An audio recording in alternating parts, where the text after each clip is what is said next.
Salam sukacita dalam Tuhan. Tema kita simpel tapi bermakna. 5 hal yang bisa mengubah hidupmu. Saudara dan saudaraku terkasih, gak perlu cari yang rumit. 5 hal sederhana ini bisa mengubah hidupmu selamanya. Kamu harus tahu bahwa hal-hal yang sederhana ternyata bisa memberi perubahan besar. Yuk, mari simak pembahasan ini sampai akhir dan kamu akan menemukan jawabannya. Saudaraku, terkadang kita mencari perubahan besar dalam hidup ini dengan cara yang rumit. Padahal perubahan itu bisa datang dari hal-hal yang sederhana yang kita lakukan setiap hari. Simpel tapi bermakna adalah pengingat bahwa dalam kesibukan dunia ini kita tidak perlu mencari kebahagiaan atau ketenangan di tempat yang jauh yang membutuhkan biaya yang mahal dan waktu yang cukup lama.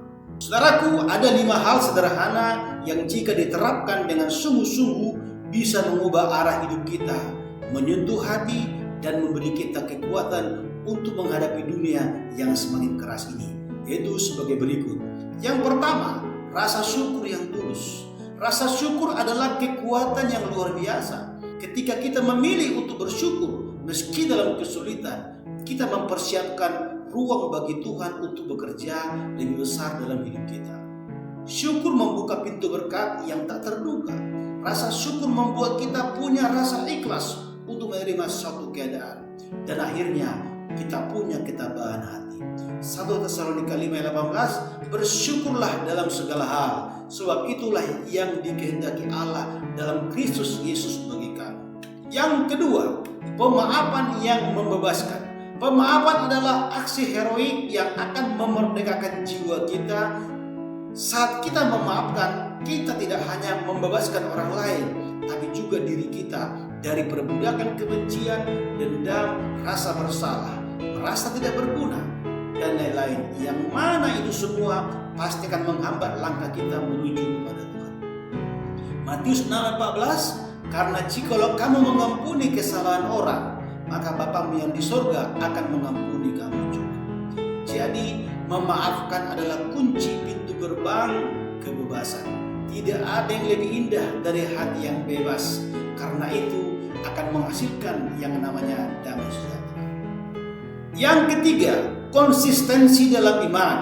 Iman yang konsisten adalah senjata yang ampuh untuk bertahan di dunia yang terus berubah dengan cepat ini. Ketika kita teguh dalam iman, kita menemukan kedamaian dan kekuatan untuk menghadapi badai kehidupan yang kian lama kian kuat menerpa. Jangan biarkan badai menggoyahkanmu. Sebaliknya, biarlah badai sebagai batu penguji akan kekuatan imanmu yang memang tidak tergoyahkan sampai Maranatha Tuhan datang pada kalian. Yakobus 1:12, berbahagialah orang yang bertahan dalam pencobaan, sebab apabila ia sudah tahan uji, ia akan menerima mahkota kehidupan yang dijanjikan Allah kepada barang siapa yang mengasihi Dia. Jadi dengan iman yang kuat, kita tidak hanya mampu bertahan, namun terus berkembang meski di tengah kesulitan. Yang keempat, mengasihi dengan tindakan. Kasih bukan sekedar kata-kata, tapi tindakan nyata.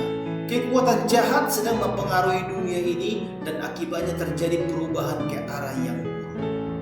Dalam kasih, kita akan menemukan kekuatan untuk melayani dan memberi tanpa pamrih.